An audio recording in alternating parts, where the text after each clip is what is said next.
Традиционная выставка Творческого союза художников в этом году проходит в новом формате. В нынешний праздник художники решили отличиться. Мы решили объединить это два таких замечательных праздника – День защитника и Отечества и Международный день 8 марта – одним проектом «Адам и Ева». Ну, как бы с чего начиналось все человечество и на чем оно все держится. «Адам и Ева». Экспозицию под таким названием представили публике местные художники. Тема взаимоотношений мужчины и женщины всегда была благодатной для творческих людей. Поэтому художникам было над чем работать. Женщинам приходится за свои права бороться. Что ли художник, то ли кто-то там. Есть везде немножко подпираются права женщин. На экспозиции было представлено 70 работ, исполненных в различных техниках и стилях.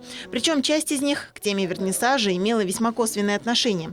Однако это только прибавило ему оригинальности. Я вот что обратила внимание, работ стало больше, они стали интереснее, и появилось ощущение, знаете, какой-то заинтересованности.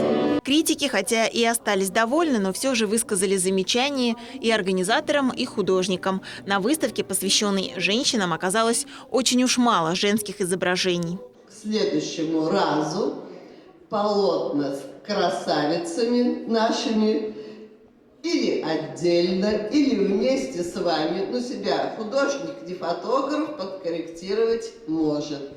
Выставка «Адам и Ева» продлится всего неделю. Она станет этапной экспозицией для профессиональных художников, а для молодых, начинающих, послужит отправной точкой для творчества. Юлия Кочеткова, Алина Казакова, Салават Валеев. Новости культуры Башкортостан.